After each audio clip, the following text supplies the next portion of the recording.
I'm standing there, the music's playing loud, loud, loud, loud. Today, I have something really exciting for you. I'm going to talk about Soul Train memoirs and history. I have a special guest that's going to help me with the episode. So stick around and we will be right back. My world. It's my world. My world. Yes. My world. Hey, it's my world. Yes. It's my world. It's my dream. It's my world. Yeah. It's my world. It's time to be my baby. Okay, how are you doing today? I'm so excited. Ladies and gentlemen, welcome to A. Clark's World. And today we would like you to help me welcome the incomparable, the unstoppable Mr. Mark Starr. The man who didn't follow the culture, but he created it. Welcome to the show, my brother. Let's take it all the way back, shall we? What do you remember about the first time you stepped on the Soul Train stage? He said we're going to take it back into time. I was a youngster of 15 years of age, still in high school, and was invited to the Soul Train taping via fellow students at John Muir High School in the city of Pasadena, California. And when I got to the set, I was shocked that the studio was half the size of what it looked like on television. Looked so much larger on television, and but it worked, and all the dancers filled in the spots, and we got our groove on, and history was made. How did that moment shift your world? Being on Soul Train shifted my world by going, still being in high school, and going to school on a Monday after the show aired on a Saturday, with high school campus security having to walk us to our classrooms because the other fellow students, which was about maybe 2,000 students at my high school, they all wanted our autographs and wanted to take pictures with us and just be in our presence because of celebrityism and being on television. Okay, so you danced on American Bandstand and Soul Train at the same time. How did those experiences compare?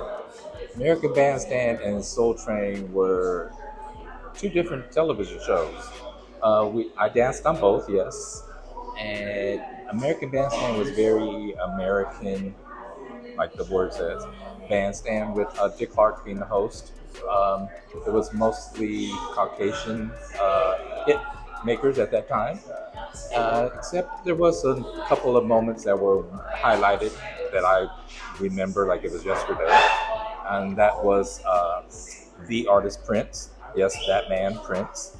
First time ever doing a television show and being interviewed by Dick Clark, and it was Dick Clark was very seasoned at interviewing all the artists, but he was thrown off by Prince because Prince would answer questions with a number or a finger or something. It was never verbal.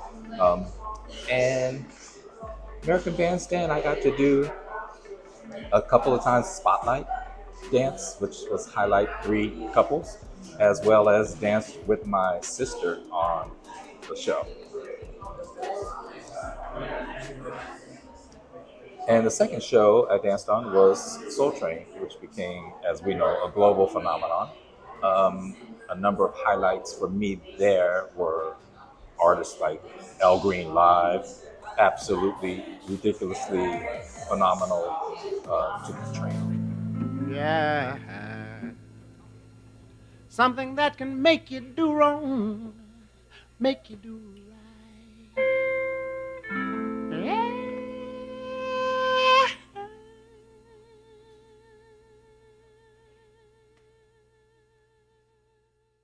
People like Patty LaBelle in their outrageous costumes at that time. Yes, we're talking 70s, as well as I think the 2 hosts, which a lot of people don't connect their initials, which were DC for American Bandstand was Dick Clark, and for Soul Train was Don Cornelius. And those were about the only two similarities. Everything else was definitely a different vibe. Did you ever do the Soul Train line? One of the facts of me dancing on Soul Train was I never did the Soul Train line. There's no footage because I never did it.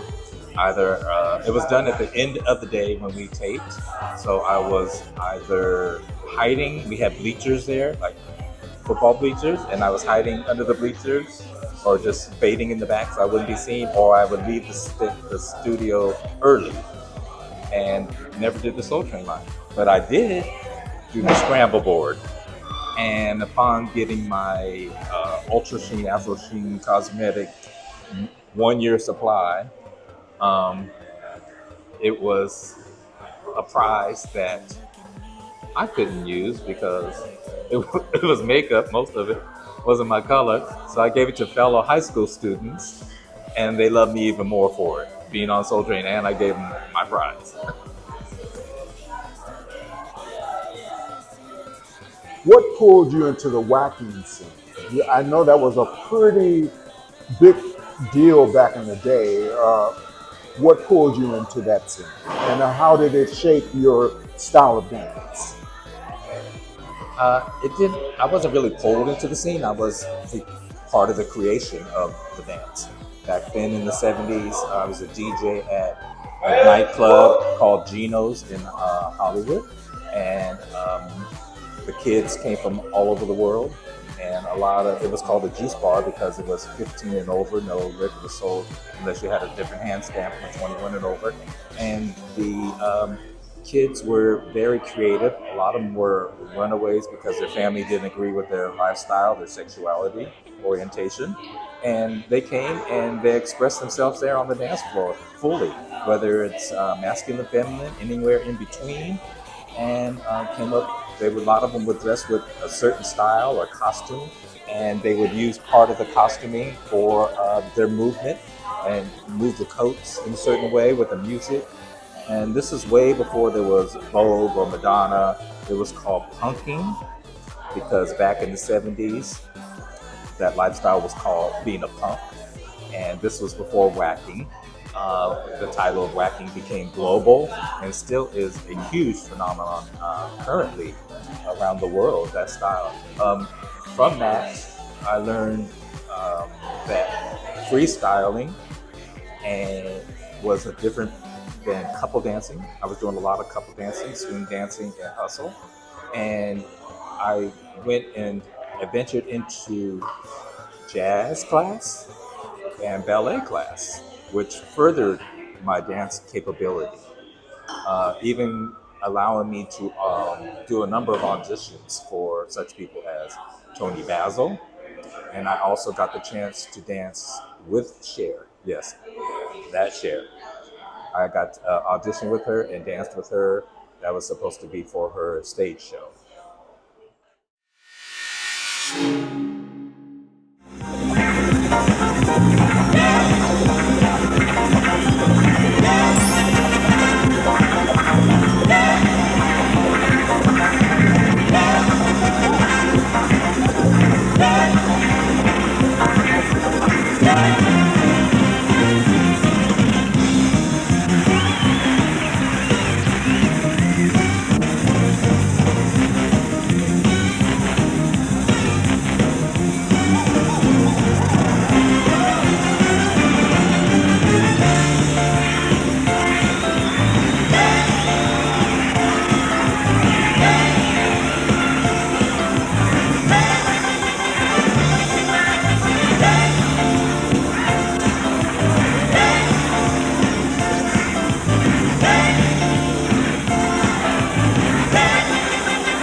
Speaking of DJing, tell us about the night you became a DJ at Gino's.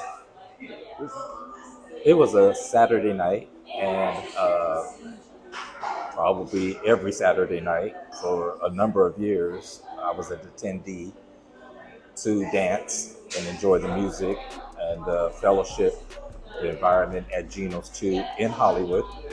And the DJ at that time, his name was Michelangelo. Michael literally passed out in the DJ booth and hit the needle, and the needle went all the way across the record, and all you hear was this big old scratch, and the music stopped, which entailed the entire dance floor stopped. At that time, I was working at a record store downtown Los Angeles and was always immersed in music because of the dance part of them going together. I was friends with Gino, the owner of the club, and Gino and I took Michael literally out of the DJ booth, carried him out of the DJ booth, and Gino said, "Get up there and play some music for the rest of the night." I obliged. I got in the DJ booth. I knew the music, so I played that Saturday night.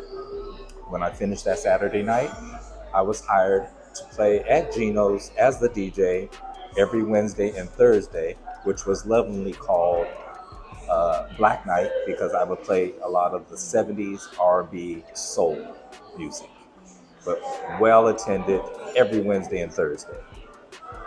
Well, we're having so much fun with this episode, but we have to take a quick break to hear from our sponsor. We'll be right back. Hello! This episode is sponsored by Box Chicken in Los Angeles. Box Chicken is a great fast casual restaurant here in Los Angeles, and they are sponsoring this episode. So if you like what you have been hearing today, please like and subscribe to the channel. We thank you so much for tuning in, and hopefully I will continue to bring you personal stories like these from here on out. That's my goal. All right, so please like and subscribe. Help me get to 50 subscribers. Thank you. What made you step into the beauty scene, and how did it feel leaving the dance contest world behind? The natural transition from dance to beauty, because when I danced, it was hair, makeup, wardrobe, was not that challenging. Well, Mark, I would like to thank you for this interview. Everything was great, and I can't wait to do it again. But thank you so much for coming to Abe Clark's World, my world, and I'll see you next time. And I thank Abe Clark, a friend, which a lot of people cannot say.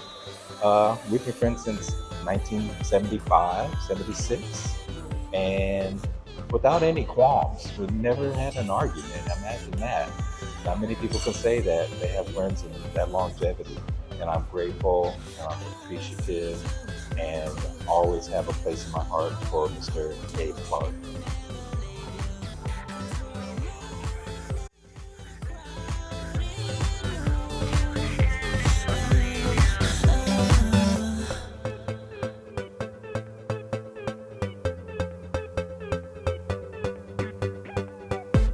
You look at me, I know you feel it too, like no one's in the room,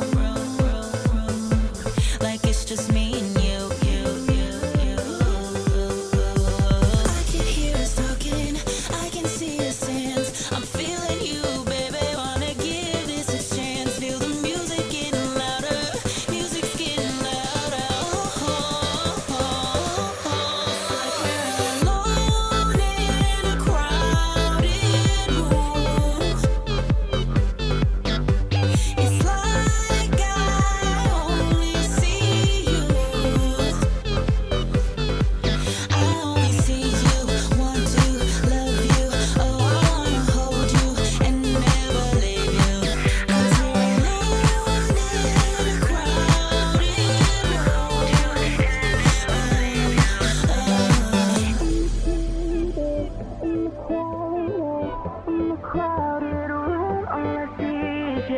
in the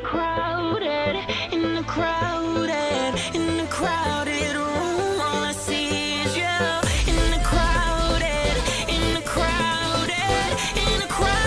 room. All I see is you in the crowded room. It's like when I'm alone in a crowded room. It's like I only see you. Thank you for liking and subscribing to the channel.